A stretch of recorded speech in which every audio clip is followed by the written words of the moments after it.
Hola, hola, ¿qué tal? ¿Cómo les va? Bueno, aquí estamos en lo que iba a ser la jornada del viernes a la noche y por problemas de conexión, como suele pasar con estos imponderables, tuvimos que postergarla. Era una ocasión especial, lo decía el otro día, porque el 23 de abril, el viernes, fue el día del libro y vamos a hablar con una persona muy interesante que ha escrito tres hermosos ejemplares, pero además es un apasionado de los libros, tal como quien les habla y como seguramente nuestra audiencia. Eh, Algo que suelo omitir, a pesar de que quienes saben de esto dicen que hay que hacerlo constantemente, machacar, ¿no? Y desde la última emisión que hicimos aquí en el Cazador TV se han incorporado algunos nuevos suscriptos a nuestro canal, así que recordarles, no dejen de suscribirse, de activar las campanitas y de, bueno, comentar, compartir, difundir esta noble tarea que queremos hacer. Siempre siguiendo de algún modo el mandato de Don Bosco, ¿no? Propagad buenos libros y veréis el bien que haces. Bueno, y ahora sí, entonces, vamos a presentarlo. Voy a estar acompañado hoy por un rosarino, también, como quien les habla, que hace poco que tengo trato personal con él, pero hace unos cuantos años que lo seguía en ese hermoso programa que hacía junto a su compañero Pablo Dávoli, La Brújula, por el canal TLV1. Y siempre me llamaba la atención porque yo también soy, o era, o soy, a veces vuelvo adepto a esas teorías un poco raras, misteriosas, esotéricas, y ellos trataban mucho de esos temas, conspirativas inclusive, con gran solvencia, con gran estudio, con gran dedicación, y realmente uno los admiraba porque alguien que, como yo, que también he organizado, he producido programas, más que nada de radio, bueno, es muy admirable esa tarea que hacían viajando semanalmente a Buenos Aires.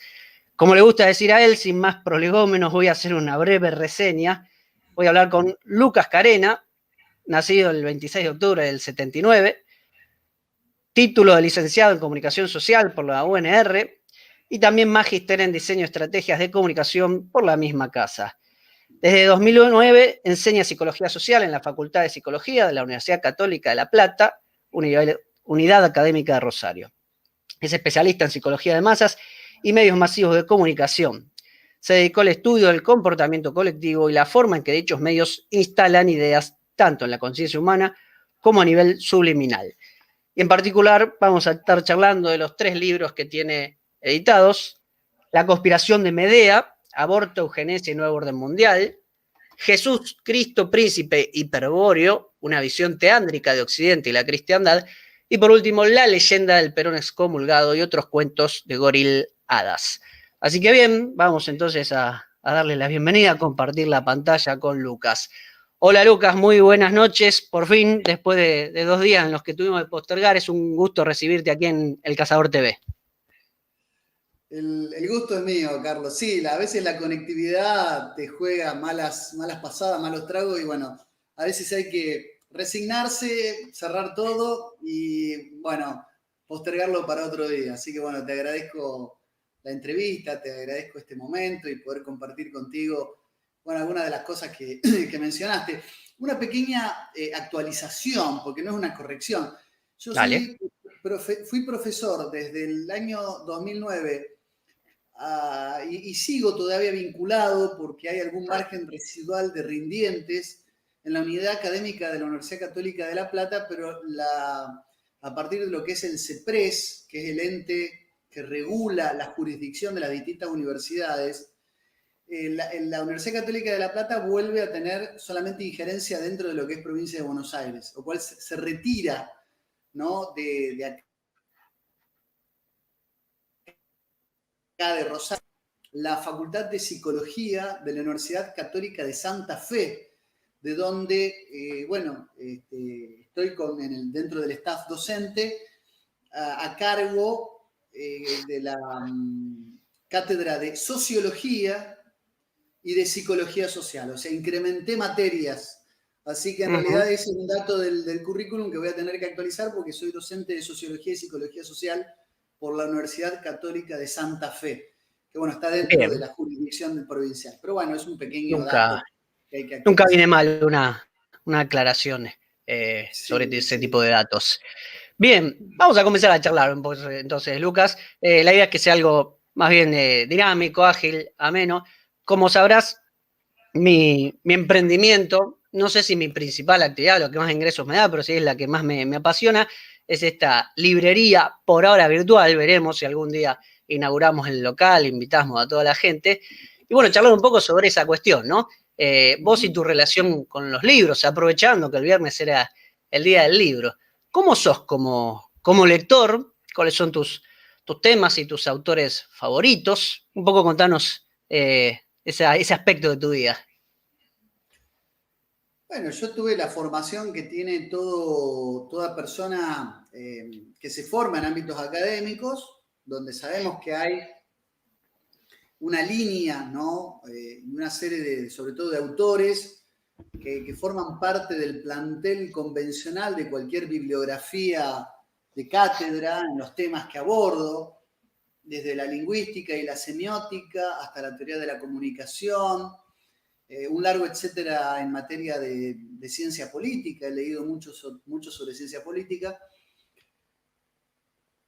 Y después, bueno, la incorporación de todo un material que podemos decir figura dentro del índice de libros prohibidos, que se fueron incorporando a hacer un contrapeso a ese desbalance a veces que hay en las universidades. Entonces, uno forma su biblioteca y si vos recorres un poco lo que tengo acá atrás, te vas a encontrar con una parte visible que donde vos tenés los clásicos de Grecia y Roma, mucho de filosofía, mucho de historia, de cultura general, y después empieza una Ujú. sección que en la medida en que vas hurgando y empezás a decir esta biblioteca debería tener que el mismo destino que la biblioteca de Alejandría, es decir, debería ser Claro, enciclopédica.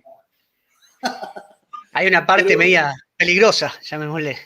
peligrosa. Y vos sabés que cuando estabas haciendo la presentación que hablaba de la brújula, nosotros con Pablo Davoli, y así lo entendió la gente, y lo entendió muy bien, y siempre fue muy respetuosa de cómo abordamos los temas, nosotros decíamos que cualquier tema, absolutamente cualquier tema, puede ser abordado como tal. Lo importante es cómo lo abordabas. O sea, vos podías imprimirle seriedad a cómo abordabas y saber tomar distancia muchas veces de las fuentes, saber hasta dónde alcanza el rigor de algún dato, hasta dónde no.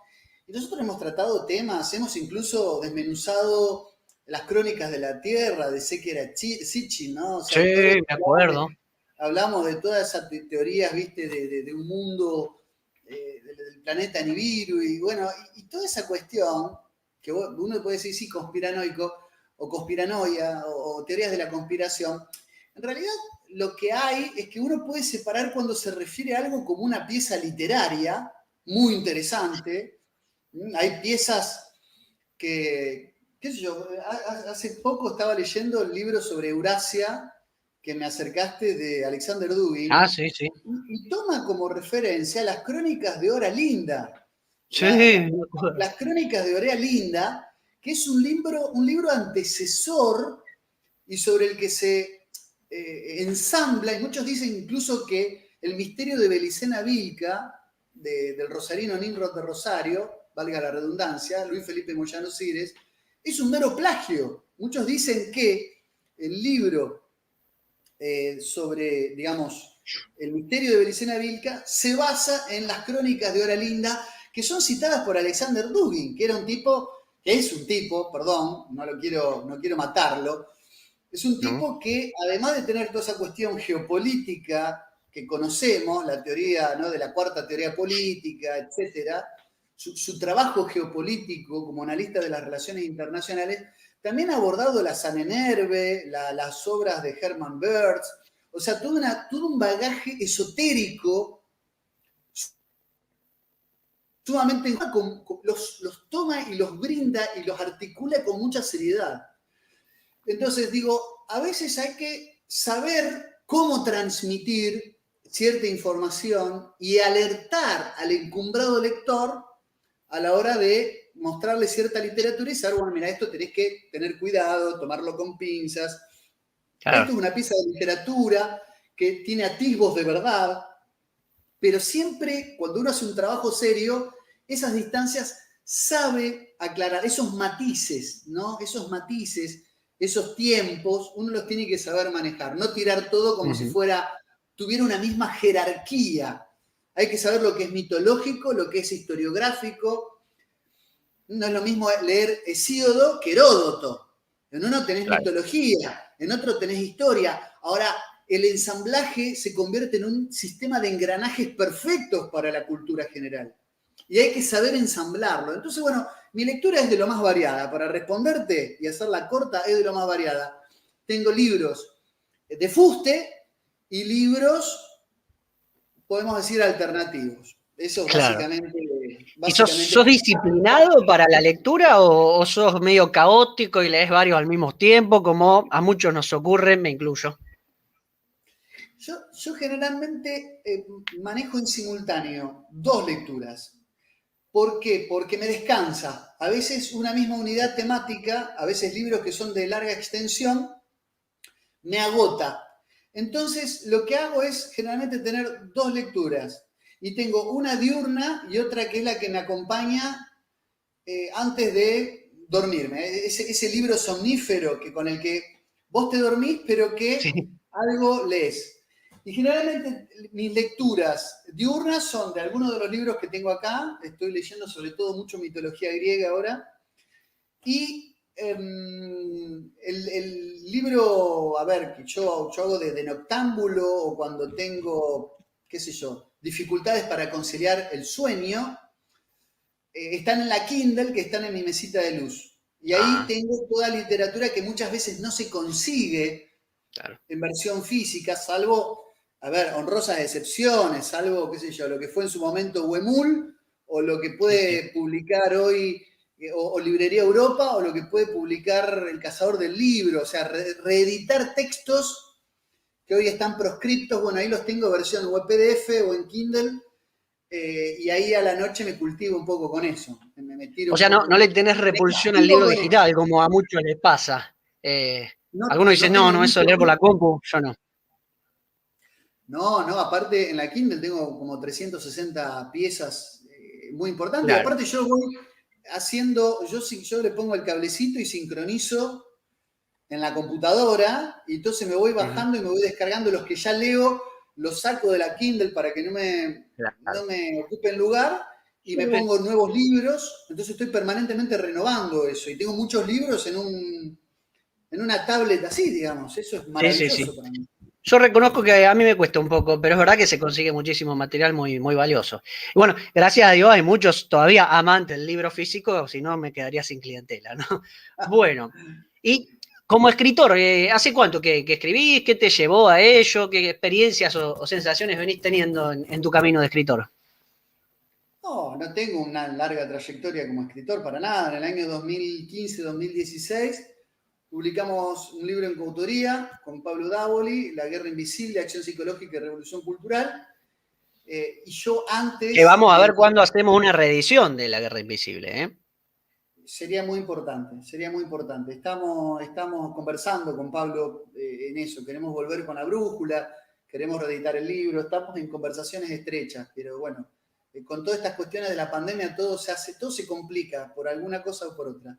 Pero te quiero decir que antes de eso había tenido artículos académicos, artículos en publicaciones de la editora de la UNR, bien de tinte académico, algunos artículos, digamos, para colaboraciones en distintas publicaciones, pero ese es el primer libro en coautoría que sacamos junto a Pablo. Y a partir de ¿Cierto? ahí, prácticamente saqué un libro por año, porque en 2017 salió Jesucristo, Príncipe Hiperbóreo, en el 2018 La Conspiración de Medea, y fines del año 2019, principios del 2020, salí con La Leyenda del Perón excomulgado, y se armó, digamos, como una seguidilla que de promedio un libro por año. Ahora estoy Hay que escribiendo también. mantenerla después. Sí, después que Muy mantener. Yo bien. estoy escribiendo, pero voy muy tranquilo. No es que me pongo por meta sacar un libro por año, me parece una locura. El libro hay que dejarlo madurar. Me pasa que siempre que estoy por cerrar un libro encuentro alguna fuente, alguna bibliografía que justifica parte de los argumentos, entonces termino de escribir algo, lo cierro y lo tengo que volver a abrir para añadirle más justificación y demás. Trato, eso sí, de no ser tan perfeccionista, porque si no los libros es como que nunca se terminan. Podés Es estar, verdad, viste, sin cerrar un cierto. libro durante A años. veces es un vicio ese y te impide avanzar. A veces hay que tratar de cerrar una idea general, publicar y Ujú. bueno, y que quede como quede. Uno se va perfeccionando, uno después puede retomar temas que, por ejemplo, a mí me pareció que la idea del arquetipo y del mito en el Jesucristo príncipe hiperbóreo, que se basa mucho en eso, no quedó del todo explicado. Pero bueno, el Ujú. libro ya estaba publicado. Entonces, Claro, cuando empecé la conspiración de Medea, que también tomaba la idea del arquetipo mitológico, dije, bueno, voy a profundizar la explicación de por qué un arquetipo inmerso en un mito tiene su asidero en la realidad concreta. Y ahí me extendí más. O sea, una deuda claro. pendiente que me quedó de un libro anterior, trato de desarrollarla en el siguiente libro. Entonces queda Entiendo. todo tu corpus bibliográfico, después tiene todo, el que lee todos tus libros entiende todo un metamensaje que está. Pero vos no podés frenar una publicación eternamente porque siempre hay algo más para decir sobre un No, tema o un autor al que podrías haber citado. A mí me pasa que yo publico algo y después me encuentro con bibliografía y digo, esto era, pero brillante para incorporarlo dentro del marco bibliográfico, y bueno, por alguna razón quedó afuera. En todo caso, cuando pasa. hablo sobre el libro o me entrevistan sobre el libro, lo cito como notas complementarias, o si el día de mañana hago una reedición, lo meto como un Una anexo. revisión. Así Exacto. es. Bueno, antes de meternos con cada uno de los libros, y un poco ya lo habías estado mencionando, pero quizás lo podamos profundizar. Te decía que realmente para mí era un hermoso programa, La Brújula, porque siempre, de algún modo, también fui afín a todos esos temas. De hecho, ¿por qué no hacer un reconocimiento? Si bien a veces rozan con el vicio, ¿no? De la curiositas, como te he escuchado alguna vez decirlo, eh, pero recuerdo mis años de adolescente, ¿no? Allá a fines de la década del 90, era aficionado de un programa radial que había en nuestra ciudad, quizás todavía esté, pero hace años que no lo escucho, Más allá del límite, ¿no? Con todos los muchachos y con esas teorías. Bueno, plantearte, ¿cómo es que te surge el interés por esas temáticas que también abordaban? Lo misterioso, lo esotérico, lo conspirativo. Eh, bueno, lo que pasa es que, como todo, uno empieza con el tiempo a ver que gran parte de la bibliografía que en las universidades se enseñaba como ciencia de rigor tiene mucho más de ciencia ficción de lo que puede tener una novela distópica. Es decir, vos te encontrás con la obra de, qué sé yo, de un George Orwell o de un Aldous Huxley, y te das cuenta que el mundo responde mucho más a esa ciencia ficción de tipo distópico que había un meme dando vuelta en una época que comparaba El Capital de Marx y 1984, y decía, uno es un libro de ciencia ficción y hacía una serie de caracterizaciones, y el otro es el famoso libro ¿no? que refleja lo que pasa en la realidad opresiva de los trabajadores. Y claro, se estaba refiriendo al de Orwell como el que reflejaba la realidad. Y el libro mitológico, en Claro. el sentido de fantasioso, era el libro de Carlos Marx. O sea que las ideas de Marx eran más fantasiosas o más utópicas, utopistas, que las novelas distópicas. A lo que voy es que en realidad no creo yo en que esto de las teorías de la conspiración, por más que pueda haber excesos, amarillismos o falta de ilustración por algunos que abrazan y enarbolan ideas que se enmarcan en esto de que hay una conspiración, yo creo que hoy el que cree que el mundo se rige, para así decirlo, por el concierto de las naciones, que con autonomía y autodeterminación eh, acuerdan a través de pactos multilaterales o bilaterales el curso de sus acciones, es o bien un ingenuo o bien tiene una ceguera, es miope. O sea, la privatización del poder es algo que está expresado por innumerables investigaciones serias, partiendo de primero la Ujú. confesión de partes de algunos magnates que hablaban de la privatización del poder a principios del siglo XX, como el mismo Carroll Quigley, que él decía que el mundo iba a estar dirigido por pocas manos, y él elogiaba eso, decía, esto está bien que sea así, porque vamos a hablar de un mundo planificado por una suerte de élite. Nadie se atreve a llamarle de conspiración, de Gary Allen, de Larry Abrams y Gary Allen. O, por ejemplo, Pounds in the Game, de William James Gary Carr. Son libros sumamente documentados. El cerebro del mundo, de Adrián Salvucci. Clásico ya.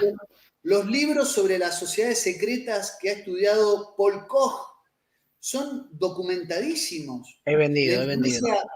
De sociedades secretas o la misma masonería.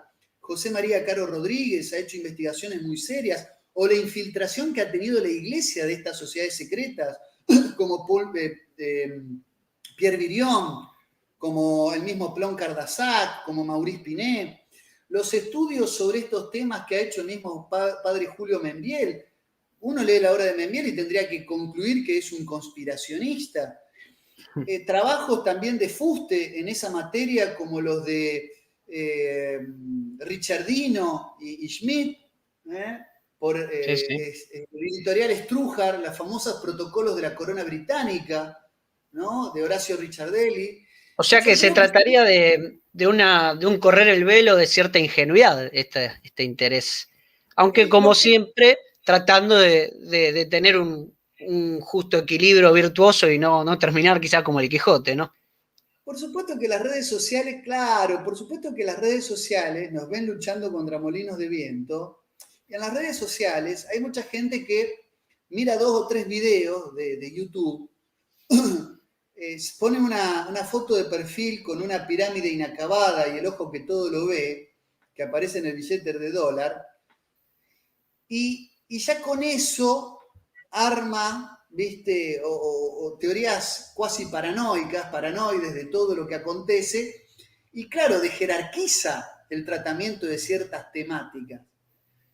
Pero en realidad, a ver, yo leo a Cleon Skousen, uno lee a Anthony Sutton, y uno ve cómo en realidad las dos grandes ideologías que signaron el siglo XX, ¿no? El liberalismo de tinte capitalista y el marxismo, han formado parte de prácticamente una misma planificación. No hace falta esto de decir, bueno, una teoría de la conspiración, están documentados, hay un montón no recuerdo de ahora el autor, pero en eso que vos acabás de decir, un libro fabuloso y con una gráfica en la portada muy interesante, Vodka Cola se llamaba. Sí, Vodka Cola. Mira, hay cualquier cantidad de trabajos que se puede decir se perfilan serios sobre estas cuestiones. Hay que saber, insisto, discriminarlos, ponerlos en contexto. De algunos uno puede extraer algunas cosas, otras dudar, pero de lo que no se puede dudar es que no se trata de ideas que nos sirvan, decir, bueno, claro, esto vende, decir que somos una sociedad a nivel mundial oprimida por una pequeña élite y que nada es esas libertades, esas conquistas que del 45 a esta parte nos han prometido, no son tales. Bueno, es como una especie de poder vender un producto o decir algo que parece decir, bueno, estamos en la película eso, They Lives, ¿no? Ellos viven. Estamos en como una especie de película donde todo lo que nos dicen en realidad forman parte de una mentira, pero a su vez de una mentira organizada para instaurar un Estado a nivel mundial totalitario. Bueno, hoy, sobre texto de una situación pandémica o sobre texto de una emergencia sanitaria, nos dicen hasta cómo tenemos las conductas de higiene personal que tenemos que tener adelante. A mí me parece también un exceso, ¿no? del avance a las libertades individuales. Entonces, bueno, sí, obviamente que las tiranías del futuro y las cadenas del futuro no van a ser barrotes ni cadenas de hierro. Van a ser prisiones para la mente y van a ser guerra psicológica. Por eso escribimos un libro con Pablo. Más peligrosas aún, posiblemente. Bien, nos metemos con los libros entonces, Lucas. Voy a alterar un poquito el orden cronológico, pero me pareció más quizás interesante. Arranquemos con, aquí lo vemos, la conspiración de Medea, aborto, eugenesia y nuevo orden mundial. La gente se preguntará, ¿por qué este hombre, para hablar del aborto y de todas estas cuestiones, ha recurrido a la mitología griega o a las tragedias griegas, ¿no? Y sobre todo Medea. Hacenos un muy breve comentario sobre qué se trata el libro y la relación con el mito de Medea. Yo creo que cada uno tiene que, cuando aborda un tema, escribirlo desde el lugar en el que se siente más cómodo y cree que puede aportar algo, digamos, o sea, con toda sinceridad. Entonces, yo lo que vi es que cuando se debatió toda esta situación,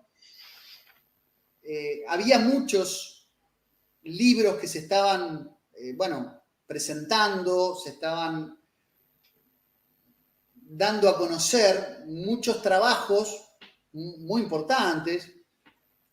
Pablo Schurman, por ejemplo, a quien vos conocés, estaba hablando de aborto ya, la orden del poder financiero. Sabemos la importancia que tiene para, bueno, para ciertos intereses que barajan y definen los destinos de las finanzas mundiales, la cuestión del aborto, el papel geopolítico y la planificación demográfica que implica las políticas abortistas. Había, bueno, el profesor Arturo Corrachino había sacado Geopolítica y Aborto para ese entonces. Bueno, en ese contexto, digo, leí varios libros sobre la temática y digo, bueno, yo no voy a escribir sobre lo mismo. Yo veía algo que me parece que es lo que a mí es muy fuerte, que es analizar cómo se construye un discurso, una discursividad. Entonces a mí me pareció que el aborto como tal es algo tan aberrante que era difícilmente justificable y cómo se podía lograr la permeabilidad social necesaria para poder hacer que la gente naturalice la matanza de sus propios hijos. Porque cuando hablamos en términos sociológicos y metasociológicos, lo que hablamos es de una sociedad que asume una idiosincrasia cuasi cultural del descarte de vidas humanas. Es decir, nosotros naturalizamos que a partir de ahora el nacer o no nacer es algo que se puede planificar.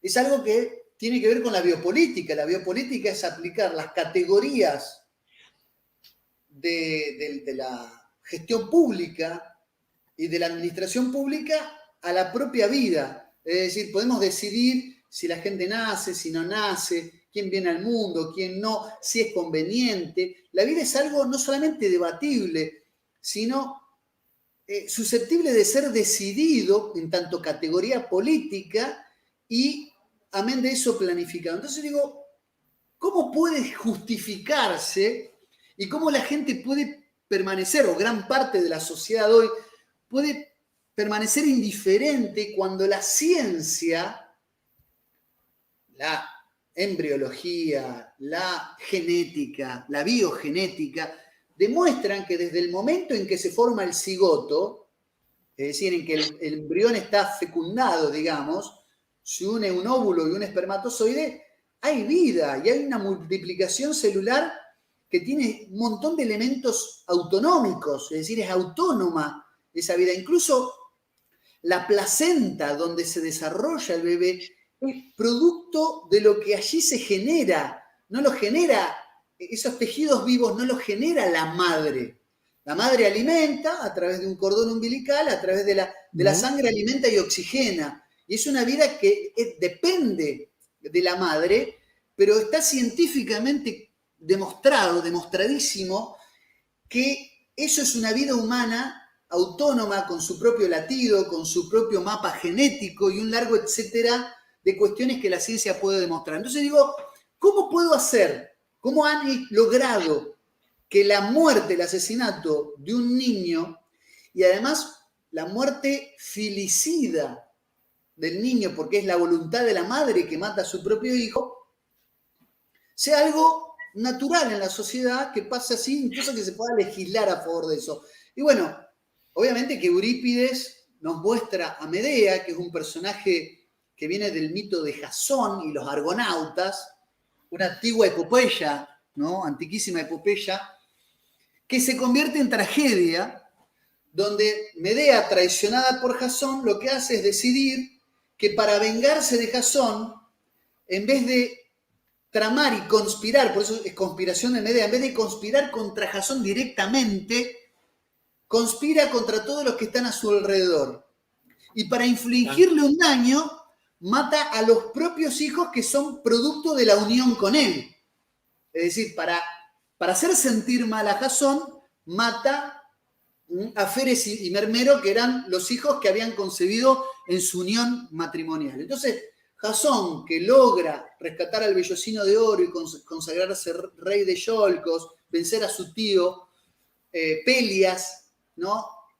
Necesita de Medea, que traiciona a su hermano, a su padre, el rey Eetes de Cólquida, traiciona a toda su familia para irse con él, y él le paga muy mal a Medea, dejándola por una princesa corintia, Glauce o Glauca, y cuando rechaza a Medea para casarse con otra mujer más bella y joven, Medea se convierte en una suerte de arquetipo de feminista, resentida, hechicera, que busca conspirar contra todo lo que sea el hombre y lo patriarcal. Y entre esas liberaciones y emancipaciones feministas, producto de ese maltrato, que yo no digo que no exista en ningún momento, comete el error y la atrocidad de vengarse por vía de la muerte de los más débiles, que son sus hijos inocentes e indefensos, que ella mata impunemente con el fin de generar un daño y no ser ella la única que pierde en toda esta historia. De hecho, la portada del libro es un fresco, es un óleo sobre lienzo del siglo XIX, exactamente, de Christian Lacroix, que se llama Medea Furiosa, ¿no? Que muestra una Medea desnuda, ¿no? Parece una feminista en pleno tetazo, claro. matando a sus dos hijos en el instante previo a justiciar a sus hijos con un puñal. Una imagen Lucas, fuerte, que es impactante, digamos. Aquí aparece, no por casualidad, recurrís a una historia de la mitología o de la tragedia griega, porque un poco desarrollás esta idea que está muy presente en tus trabajos de el arquetipo, ¿no? Lo que luego se repite a lo largo de la historia en diversas épocas, lugares y circunstancias. Si querés comentar un poquito la importancia de eso. Los mitos, todos los mitos, los grandes mitos clásicos, no solo los griegos, hay mitos egipcios, mitos nórdicos, hay mitos mayas, hay mitos de distintas culturas milenarias, sumamente que alcanzaron un grado de sabiduría, mitos hindúes, por ejemplo, qué sé yo, el Bhagavad Gita, ¿no? Una porción del Mahabharata que tiene toda una enseñanza filosófica, pero que se basa sobre una cuestión que tiene partes de mitología y partes de realidad. Los mitos homéricos, la guerra de Troya parece ser que existió de verdad una gran batalla, una gran conflagración. Ahora, si participó Apolo y Afrodita para el bando de los troyanos y participó Poseidón para el bando de los aqueos y de los argivas, de los dánaos, bueno, eso forma parte de la inspiración homérica y de los antiguos mitos. Ahora, los mitos encierran arquetipos y hay un psicólogo suizo, Carlos Gustavo Jung, que escribió la relación entre la psicología profunda y en los arquetipos mitológicos, ¿no? Él decía que los arquetipos son patrimonio psíquico heredado y la psicología, digamos, el inconsciente colectivo de los pueblos se nutría de esos arquetipos que se viven revelando en las historias de los distintos pueblos. Entonces, no es una mera coincidencia, una mera analogía figurativa. No, digamos, no utilizó el mito de Edipo Rey, de Sófocles, para explicar una etapa psicológica del desarrollo psicosexual. O también podemos decir que la psiquiatría moderna llamó a un cuadro psicológico síndrome de Medea. De hecho, en el libro, la tesis del libro es que nuestra sociedad sufre una psicopatología social que es el síndrome de Medea a nivel social, de que las mujeres imbuidas en un discurso feminista que aparte está como artificialmente inoculado, le declaran la guerra al patriarcado, que no es otra cosa que una entelequia científicamente difícilmente demostrable, le declaran la guerra al patriarcado justificando el asesinato de los niños por nacer, y eso es la instrumentalización estatificada del aborto.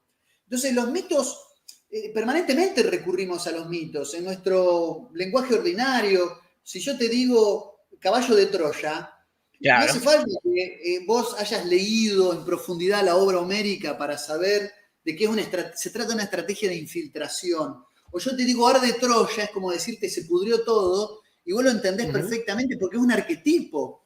Yo te hablo de victoria pírrica y vos entendés que se trata de una victoria que no sirvió para nada, una victoria estéril. Yo te digo nudo gordiano, vos no te ponés a estudiar la mitología del rey Gordias de Frigia y que Alejandro Magno en su campaña panhelénica, como no pudo desatar el mítico nudo, lo cortó con una espada a la fuerza. Es decir, resolver a la fuerza, si no podés enfrentar un problema, le pasás por el costado. Si cortar el nudo gordiano es pasarle por el costado un problema. Son figuras arquetípicas, pero que permanentemente tienen su asidero y su impacto en lo cotidiano, en la realidad concreta de nuestras cosas. Esas figuras son los arquetipos. Y el arquetipo de Medea yo lo veo en esa nueva configuración de lo femenino que se revela de cierta opresión y en su discurso de liberación incorpora la posibilidad de dar muerte a sus propios hijos. La verdad que muy... Rompe un vínculo con el macho opresor, que es el que, digamos, es el hijo muerto en el síndrome de Medea. Estoy hablando de la patología. Hace que aquellas pacientes que han experimentado estados así como de fuerte angustia y han optado por matar a sus hijos para vengarse, se llama filicidio por venganza, se le llama al síndrome de Medea, es porque sentían que los hijos representaban un vínculo que los ataba al progenitor que los había maltratado o que los había oprimido de alguna manera. Entonces, lo que está pasando es que el discurso del feminismo pretende justificar la muerte de los nonatos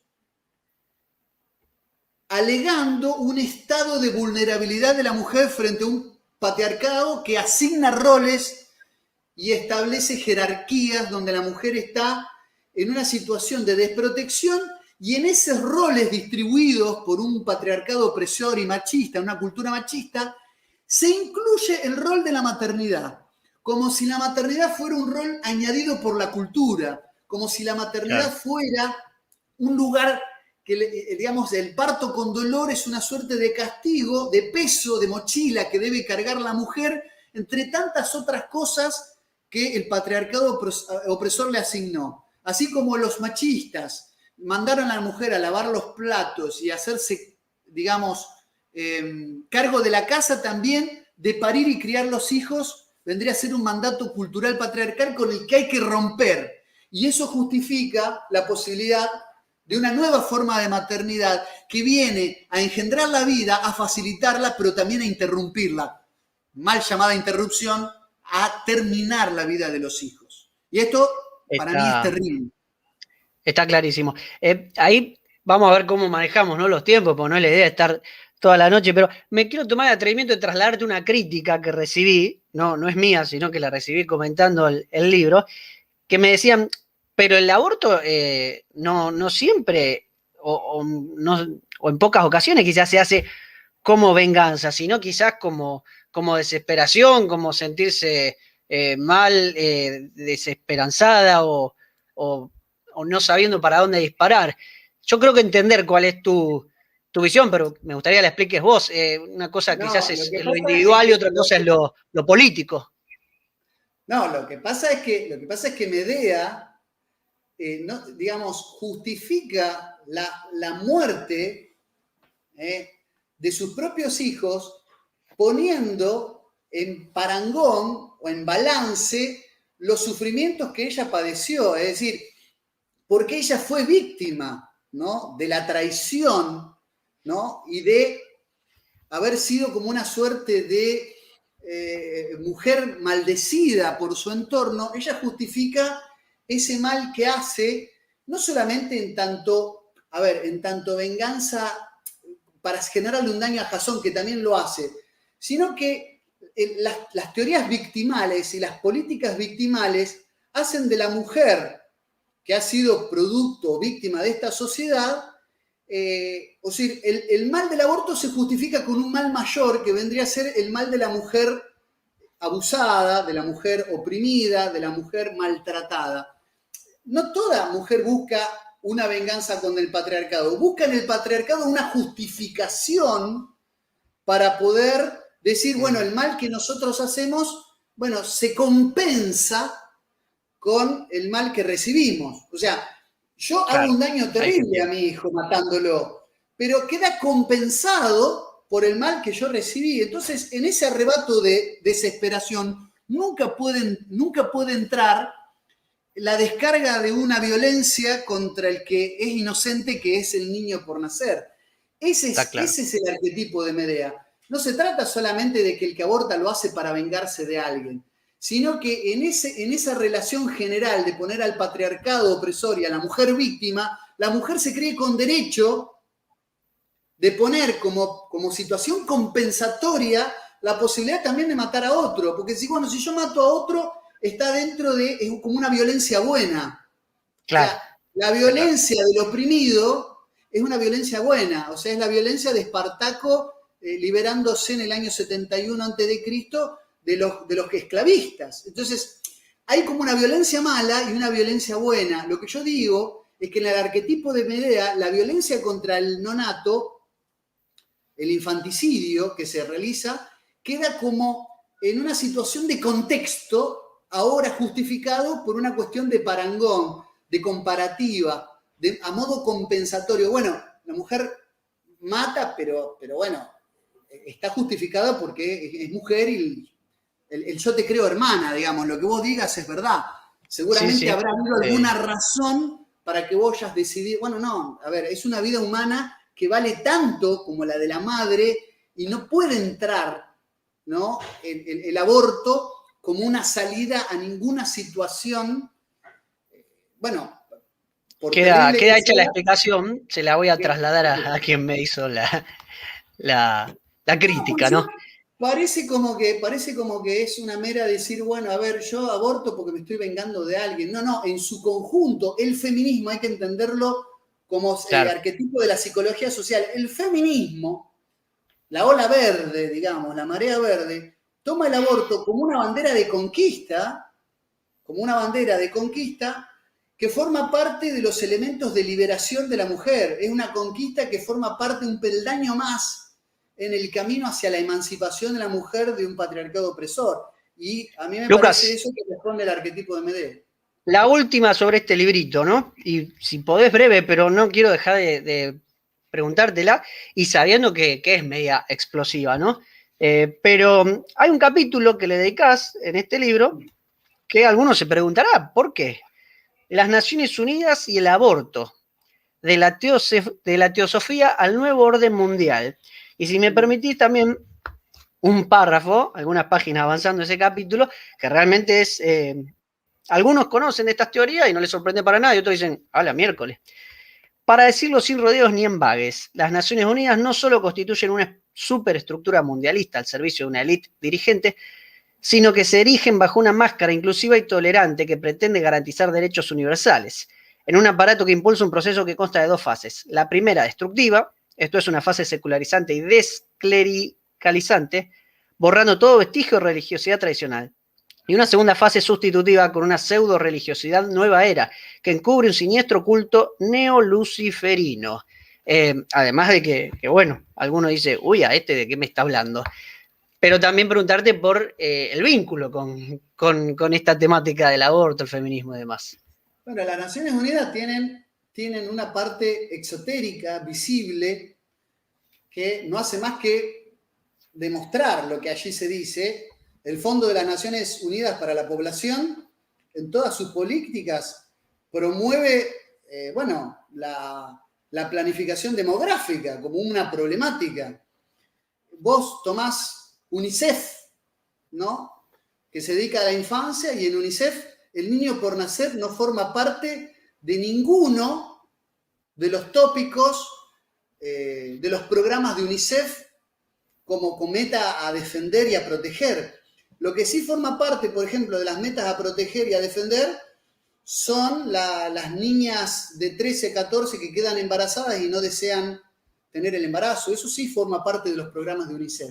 Es decir, además de que no oculta su devoción por referirse a la madre tierra, a la Pachamama, a la madre Gaia. Hay como un culto idolátrico neopagano y teosófico a lo que es la protección de la tierra y la ecología.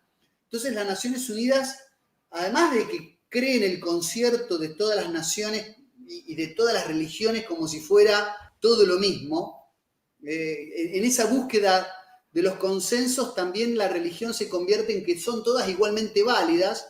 Entonces está bien visto, pero por contra es condenable que alguien diga, no, pero pará, la única vía de salvación es esta o aquella.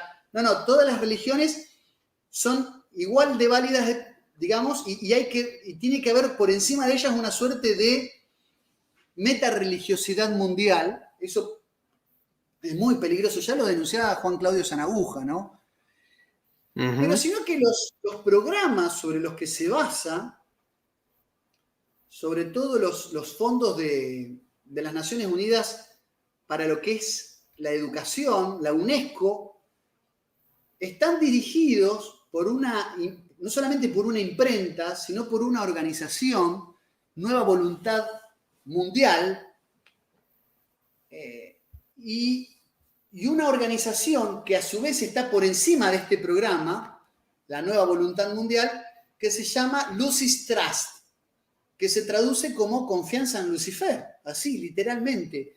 Y la fundadora de esta Lucis Trust, confianza en Lucifer, es nada menos que Alice Bailey, que es una bruja teósofa que fundó la Sociedad Arcana, una organización sumamente esotérica y ocultista, que fue discípula de Elena Petrona von Hahn, más conocida como Madame Blavatsky, que es la fundadora de la teosofía, que escribió esos libros esotéricos como El velo de Isis, ¿no?, o La doctrina secreta. Vos mencionabas al padre Sanahuja, y a mí me viene a la mente, también hace ya más de 15 años que lo he leído, Alberto Boixadós, un autor también argentino que supo quitarle el velo a toda esta gente de la New Age. Así que, de algún modo, como que Medea no estaría tan solita y tiene toda una red muy importante detrás apoyándola, ¿no? Por supuesto, por supuesto. Entonces, cuando Alice Bailey rompe relaciones con Annie Besant y con la misma Elena Blavatsky, funda primero la Sociedad Arcana y después organiza esta Sociedad de Confianza en Lucifer, y se mete, la ONU lo toma para armar, decía Alice Bailey, es la mente detrás de la idea de una religión sincrética, es decir, que una mezcolanza teosófica o neoteosófica que mezcla todas las religiones, que te pone, digamos, en igual sintonía al budismo, al hinduismo, al islam, a la cristiandad, sea católica o protestante, y te arma una suerte de collage, de mezcolanza. Y la ONU tiene una sala de meditación, donde incluso se han casado. Ahí tuvo, por ejemplo, el matrimonio de Kofi Annan, que fue secretario general de la ONU, en un ritual esotérico, ¿no? Digamos, donde hay todo un altar de piedra, un altar de ónix, donde se celebran los rituales más extraños dentro de la ONU. Y digamos, de estos tipos salen las políticas, no solamente antinatalistas, que se traducen en los programas, que sí los encontrás en la página web.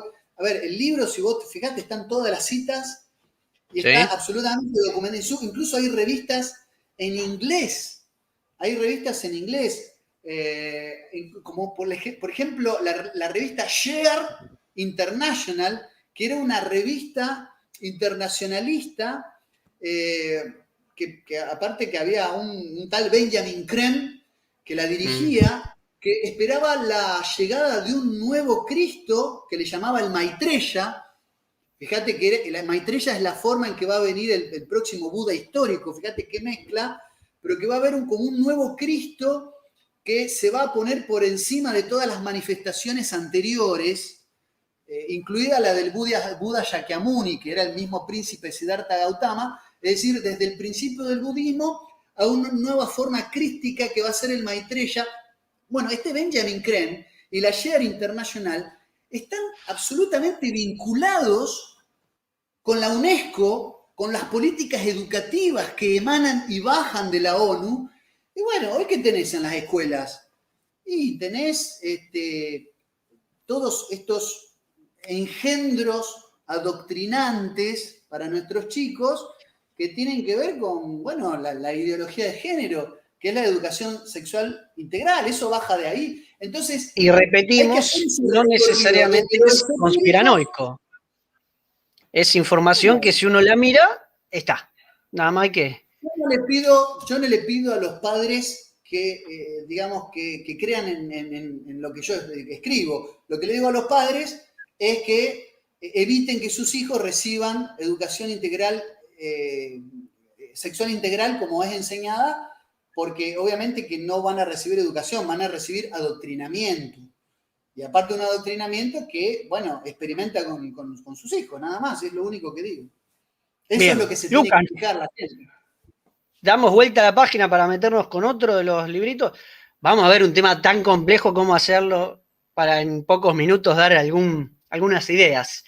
Acá lo tenemos. Blanco, el libro. A ver ahí. Sí. Formato revista, un formato muy, muy interesante, grande y muy elegante, muy, muy fino, muy prolijo. Y bueno, la verdad que el título como que algunos los habrá puesto con los pelos de punta, ¿no?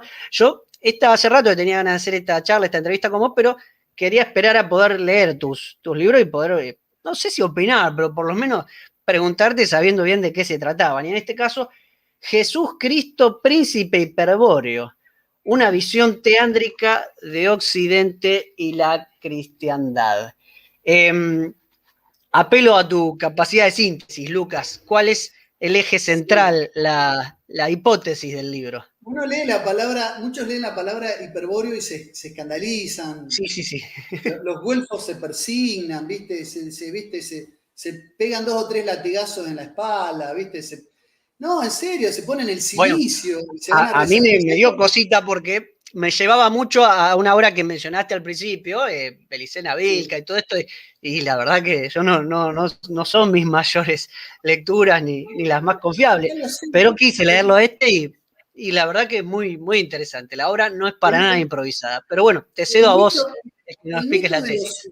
el mito de los hiperbóreos es muy anterior. Hay un montón hay un montón de autores que se refieren al mito de los hiperbóreos. De hecho, uno de los epítetos del príncipe Sigfrido de la mitología nórdica era hiperbóreo príncipe Sigfrido. De ahí viene príncipe hiperbóreo.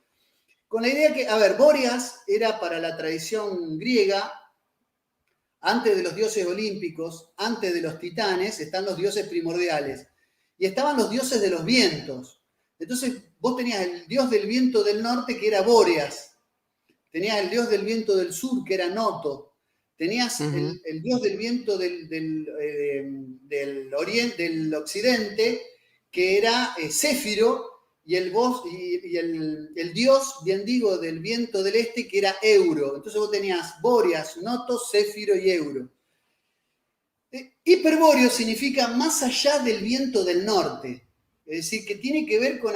Hiperbóreo era como una especie de lugar mitológico que refería a una suerte de comunicación con lo trascendente, las puertas de Agartha, Hiperbórea, la última Thule. Tiene que ver con la mitología de las tradiciones nórdicas, germánicas y escandinavas. ¿Y por qué digo Jesucristo, príncipe hiperbóreo?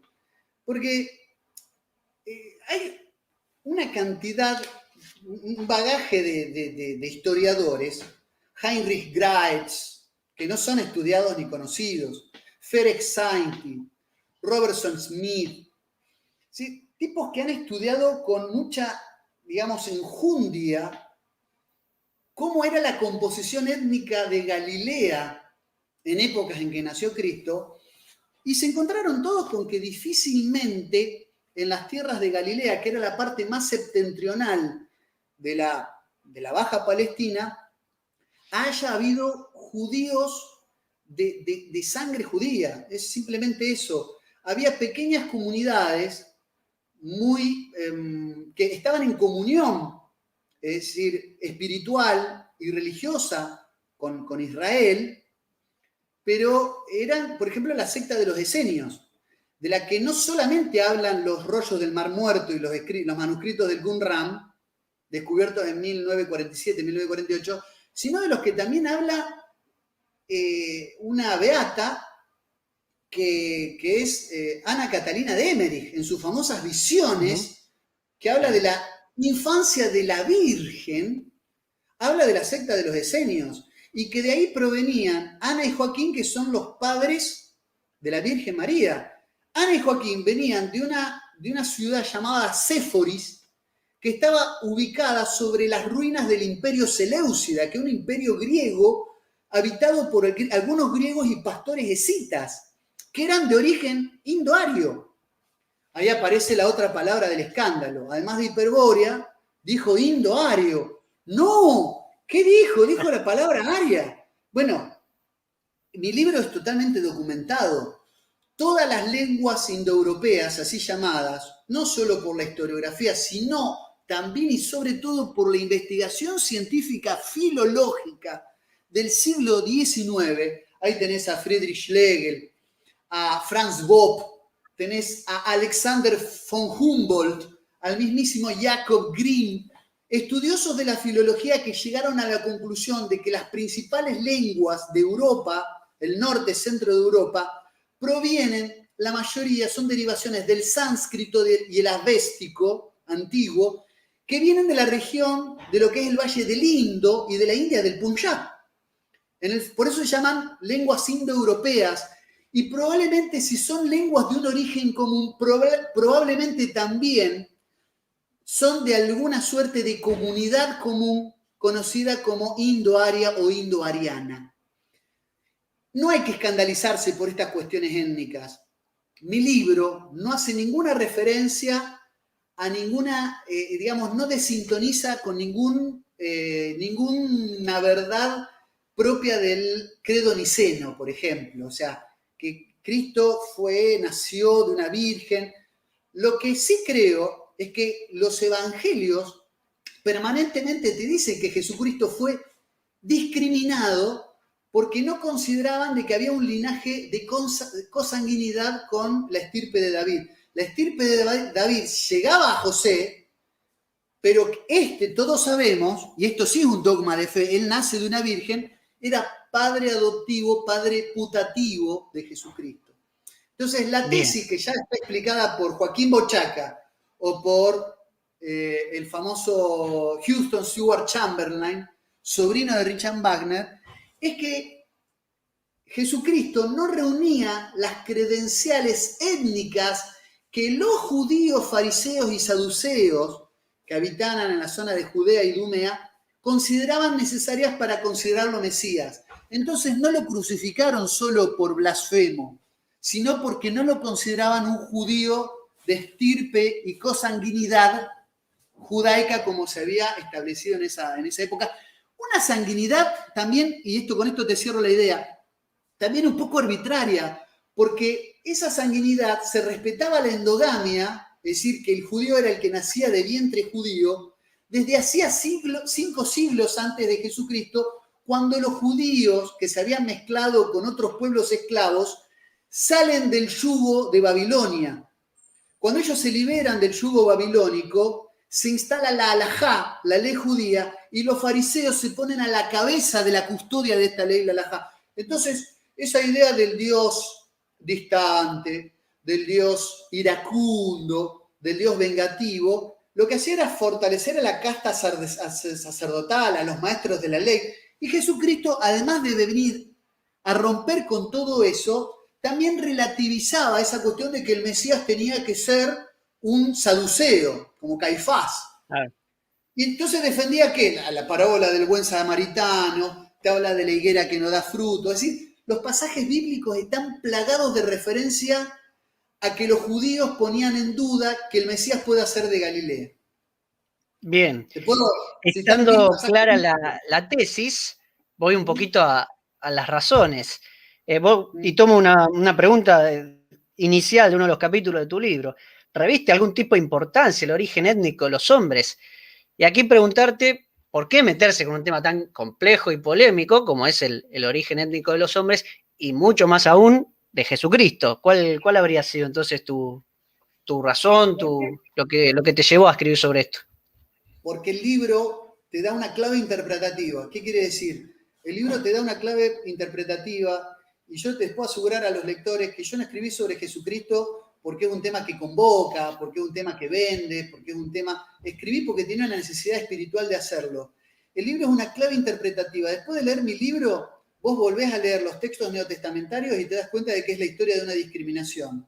Y es una discriminación étnico-racial sobre un Galileo, sobre un nazareno, que venía insisto, de la parte más septentrional, de un lugar que se llama Galilea, que significa Gelil Agoyim, distrito de gentiles, sobre los que no había absolutamente ningún judío de las 12 tribus originarias viviendo allí. Y que María tenía, digamos, estas características a los que los judíos rechazaban, por eso le decían, nosotros somos hijos de Abraham, no somos hijos de la prostitución. Lean Juan 8:44, cuando Jesús les increpa, ustedes son hijos del demonio, les dice, porque lo increpan por su estirpe, porque no lo creen hijo de David. Juan 7:41-42, de Galilea de venir el Cristo, ¿no dice la Escritura que de la simiente de David? Se preguntan los pobladores. Mateo 4:12, ¿no? Jesús va de Nazaret a Cafarnaún, ¿no? Y se cumple lo que dice el profeta Isaías, tierras de Neftalí y de Zabulón, más allá del Jordán, a orillas del mar, Galilea de los paganos. Mateo 16, 15, 17. ¿Quién decís que sois? Le pregunta Jesús a sus discípulos. Pedro le dice, tú eres el Cristo, hijo del Dios viviente, le contesta. 15 a 17, versículo. Bienaventurado eres Simón, hijo de Jonás, porque no te lo reveló la carne, sino mi Padre que está en el cielo. Es decir, permanentemente en todos los escritos, es decir, el libro está plagado de citas bíblicas donde se preguntan cómo puede ser que un Galileo, un gentil, sea el rey de Israel. Primero por una visión distorsionada que tenían los judíos del Mesías, que era un líder revolucionario más parecido a los macabeos o al propio Bar Kokhba, que iba a liberar a los judíos militarmente del yugo romano. Pero también porque ellos tenían una falsa visión de que el Salvador iba a venir a salvar a los hijos de Abraham. Y la enseñanza crística para el cristiano es de un Cristo que viene a renovar el pacto con el pecado original cometido por Adán, que incluye a todos los habitantes del planeta, es decir, a toda la creación, a toda la obra de la creación, a toda la humanidad, incluso a todas las religiones. El libro se pregunta por qué 3 reyes persas van a Belén de Judea, donde circunstancialmente nace Jesús, ¿no? Yendo a un censo, camino a un censo nace ahí, pero él no era proveniente de Judea, él lo conocen como el Galileo. 3 reyes persas vienen a traerle mirra, incienso, oro. ¿Por qué? Porque eran seguidores del zoroastrismo que sabían que el Salvador de todas las religiones y esas semillas presentes de verdad, como lo dice el padre Julio Membiel, incluso están en grandes varones del brahmanismo, ya sabían que iba a venir un redentor para toda la humanidad. Y eso es lo que los judíos, fariseos, los maestros de la ley, los sabios, no aceptaban. Es decir, ¿por qué reviste importancia étnica? Porque es una clave interpretativa de por qué lo mataron. Incluso el juicio los 6 juicios a los que fue sometido Jesucristo están viciados de irregularidades propias de un proceso como el que se le haría a un gentil. Si lo hubieran considerado un verdadero judío, hubiera tenido un montón de otras prerrogativas que Jesucristo no tuvo. Y esto está muy bien documentado en el libro Los Deicidas de Denis Martos. Bien, bien. La verdad que muy, muy clara la síntesis de por qué esa importancia, una clave interpretativa. Para cerrar con este libro, que realmente podés coincidir o no, pero muy interesante, muy documentado, muy estudiado. También aparecen... Quiero decir eso, es un libro muy respetuoso, o sea, no se mete con nada en sí, ningún dogma de fe es puesto en duda. Quiero decir algo, algunos que leen la palabra hiperbóreo, yo no caigo, una sola cosa más, déjame decir que es muy importante y aprovecho Igual la pregunta va por ese camino, así que bueno. si querés te la traslado. Bueno, dale, porque disparala. Aparecen muchas citas e influencias paganas o gnósticas, pero al mismo tiempo sé que te reconoces como cristiano y como católico, y sin que de ningún modo sea una especie de juzgamiento lo que te voy a preguntar, pero para así entender bien por dónde va tu pensamiento, ¿cuáles serían entonces los límites en tu pensamiento, en tu filosofía o tu fe para ese tipo de teorías que muchos catalogan como heréticas o hasta peligrosas?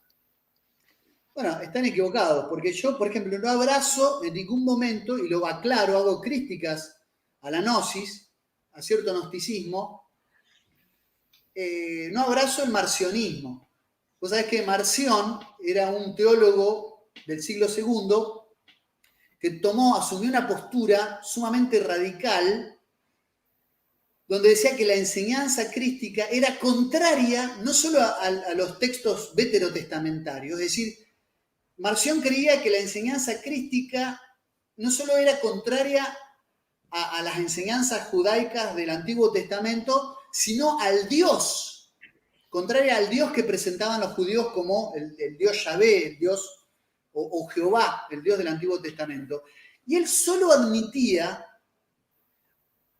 los textos canónicos de San Lucas, eliminando la parte de la infancia, los Hechos de los Apóstoles y las cartas de San Pablo. Solamente esa era la Biblia a la que se ceñía su prédica.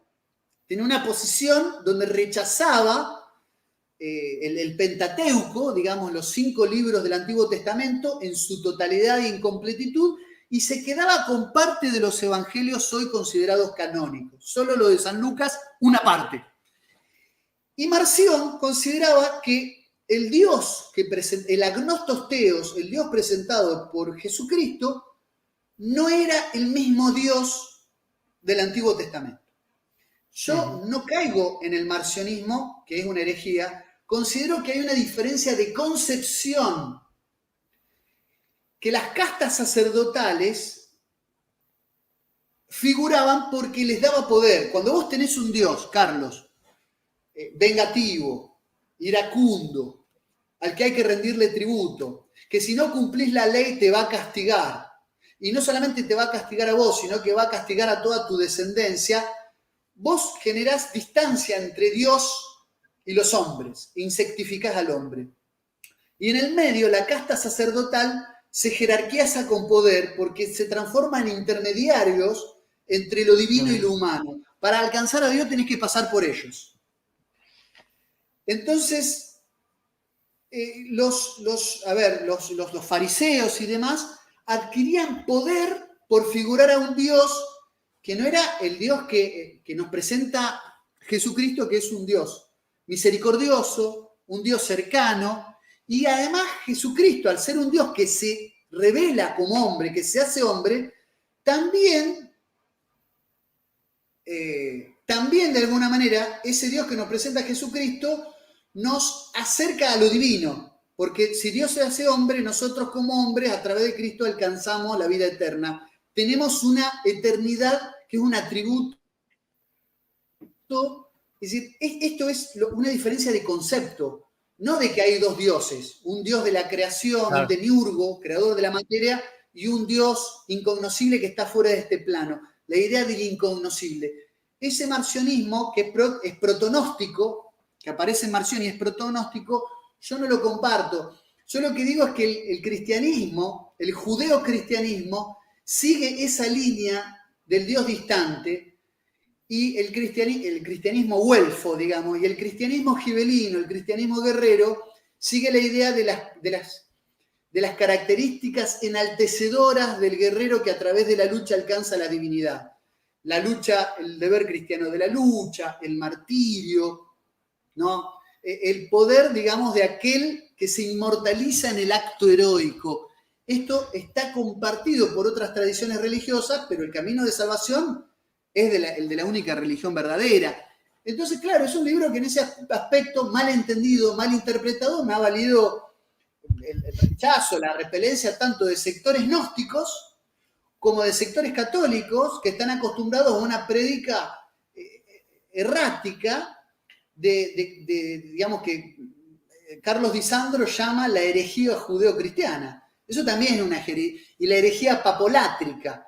Entonces, mi posición es absolutamente gibelina, creo en el cristianismo griálico, en el cristianismo de los trovadores germánicos, de Eschenbach, en ese cristianismo de Parsifal, ¿no? Del guerrero, del templario, del teutón, del hospitalario, de las aún castas con todas guerreras las... y solo de las castas sacerdotales. Aún, volvemos a lo que charlábamos al principio, aún con todas las derivaciones e inmensas ramificaciones, algunas serias y otras no tanto, de unos cuantos de los elementos que acabas de mencionar. Pero bueno, como decía el padre Castellani, no será la culpa sea la culpa la malicia de ellos y no la milicia mía. Así que bueno, ¿qué le vamos a hacer? Y me hago cargo de lo que digo, me hago cargo de lo que digo, no de lo que interpretan que digo. Está muy bien. Eso es importante. Y me gustaría, mencionaste recién algo que solés difundir mucho, y es una especie de caballito de batalla, y concatenarlo con el último de los libros que vamos a comentar, ¿no?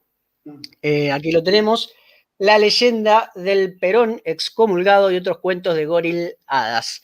En ese sentido, vos difundís mucho la obra de Attilio Mordini, con su libro El católico gibelino, y hablás, que recién lo introdujiste, de los güelfos y los católicos, el cristianismo güelfo, el cristianismo gibelino, y hacer el enganche porque vos decís que lo que fue el enfrentamiento entre Perón y la Iglesia habría venido a ser una especie de nueva edición de esa lucha entre güelfos y gibelinos, donde Perón representaba el cristianismo gibelino y el nacionalismo católico, como muchas veces lo explica o lo describe como un amigo Pablo Schurman, funcional e ingenuo, habría venido a ser el cristianismo güelfo.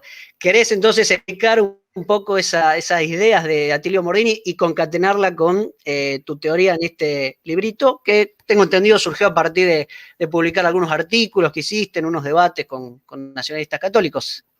Sí, a ver, en el último capítulo de ese libro retomo esta idea de que generalmente el güelfo no sabe qué es güelfo.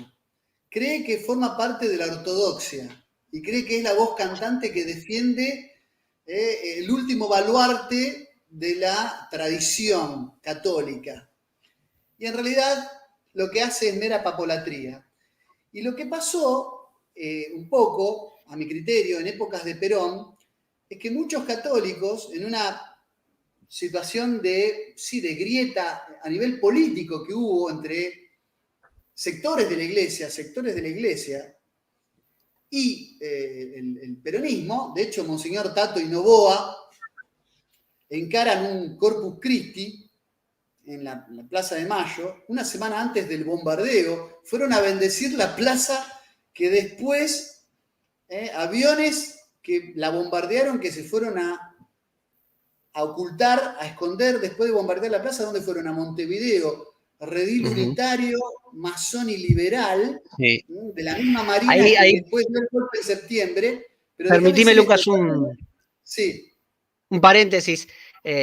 Disculpa la interrupción, pero me faltó decir en la presentación que de algún modo la trilogía completa el perfil tuyo de que no le rehúsa ninguna polémica. Al principio arrancamos con el aborto, ahora con esta cuestión religiosa, hiperbórea, semita y demás. Y para finalizar, bien local, Argentina, la famosa grieta que hace más de 70 años que tenemos y no logramos cerrar. Así que completo el tema. Cuando quieras Nunca voy a retomás. dejar de decir lo que considero producto de mis cavilaciones y de mi investigación en lo que es la verdad. Y la verdad puede molestar, pero la verdad debe ser dicha y gritada desde los tejados. Es decir, Tato y Novoa encabezaron un acto político disfrazado de Corpus Christi al que asistió el propio Partido Socialista. O sea, era como una especie de reedición de la Unión Democrática celebrando el Corpus Christi, todo para ir a una marcha que tenía características opositoras contra Perón y bendecir la plaza que una semana después se bombardeó llena de civiles. Pero no importa ese dato histórico. A lo que voy es que muchos, y en el libro están, son muchos, incluso Rodolfo Irazusta. Acordate que Julio y Rodolfo Irazusta forman parte de lo que es el nacionalismo católico. Sí. Ellos mismos escriben que se sienten defraudados, incluso por momentos el mismo Jordán Bruno Yenta así lo deja entrever, como que el nacionalismo católico, al servir en la Revolución del 55, no abjuran de la Revolución del 55, pero confiesan que el lonardismo dejó todo preparado para que Rojas y Aramburu llevaran adelante, digamos, una desclericalización total y definitiva de la Argentina. De hecho, lo primero que se hace cuando cae Perón es darle la personería jurídica a la masonería. La masonería venía luchando por su personería jurídica y se le dan los revolucionarios del 55, que Lonardi fue usado para el golpe y después desplazado, y los sectores del nacionalismo católico, viste, fueron así como una especie de instrumento para dar el golpe y después lo fueron apartando. Esa historia conocida y creo que no hay consenso. Lo que pasa es que hoy, no sé, es como que no se admite eso. La religiosidad se usó siempre en contra del movimiento nacional justicialista. Incluso los aviones estaban pintados con las siglas de Cristo vence, ¿no? O sea, había una apelación a la cristiandad, en realidad para llevar a cabo un golpe que estaba revestido digamos, de características absolutamente liberales y masónicas. Esto está así, ya te digo, muy, muy bien explicado. Yo no digo que el peronismo no haya cometido errores, no digo que el peronismo no sea perfectible, digo que el que hace se equivoca y que al andar se hace camino, y creo que como todo movimiento que tuvo su asidero en la realidad concreta de las decisiones políticas, tuvo blancos y oscuros, ¿no? Tuvo luces y sombras, y tuvo momentos, ya te digo, de claridad y momentos de confusión. Ahora, el diablo siempre mete la cola, y creo que el cierto nacionalismo católico fue muy funcional para ir en contra de un proyecto nacional que, insisto, con aciertos y errores, en ese momento había generado una doctrina, un conjunto, un marco doctrinal absolutamente original, absolutamente argentino, y que lejos de esto de los 70 años de atraso, digamos, en esa época llegamos con el proyecto Pulqui a exportar tecnología, aviones de reacción, tuvimos niveles de alfabetismo que no tenía ninguno de los otros países de Hispanoamérica. Pero más allá de eso, esta cuestión de los güelfos y de Gibelino, en el libro yo trato de dar vuelta y de exprimir esta cuestión del enfrentamiento entre la Iglesia y Perón y demostrar que Perón quería ser expresión de la Iglesia. Lo que pasa es que los sectores de la Iglesia que renegaron del peronismo creían que el golpe del 43 y el peronismo a partir del 45 iban a hacer de esto un estado confesional. Y en realidad, el Estado siempre fue laico, aunque en su quehacer, de hecho, se institucionalizó la enseñanza religiosa, una de las primeras medidas. El Congreso Eucarístico que se celebró fue aplaudido por toda la jerarquía de la Iglesia. Lo que pasa es que esa relación se fue erosionando porque había incluso sectores de la iglesia, ¿no?, que querían tener una propuesta política que le salga a competir a Perón. Y Perón también tenía sus pretensiones de poder, no lo niego, y lo vio esto como una amenaza, que fue obviamente digamos, la democracia cristiana, que ya se venía fraguando en la Europa paneuropea de Konrad Adenauer, la idea de una socialdemocracia cristiana, ahí tibia. Y bueno, acá en Argentina, bueno, tuvo su expresión, ya te digo, en sectores que le hicieron la contra a Perón mucho antes de que el peronismo legalizara los burdeles y esas cuestiones que tenían también, ahí lo explico, no lo justifico, pero también la cuestión de que para el año 45 todavía se hablaba de hijos bastardos, sin derecho a herencia y ningún tipo de reconocimiento social. Decían, uy, mira, ahí va el bastardo. La idea de las legalizaciones que hizo Perón tenían que ver con eliminar ciertas cuestiones que hacía que en Argentina haya ciudadanos de primera y ciudadanos de segunda. Eso también hay que aclararlo. Pero después podemos entrar en ese detalle. Había, digamos, en Argentina sectores de la iglesia que estaban a favor del peronismo, ¿no? El padre Benítez, confesor de Perón. Se puede decir digamos, que había muchos también miembros de la jerarquía que apoyaron a Perón, y otros como Monseñor Tato y Monseñor Noboa, que directamente no ocultaron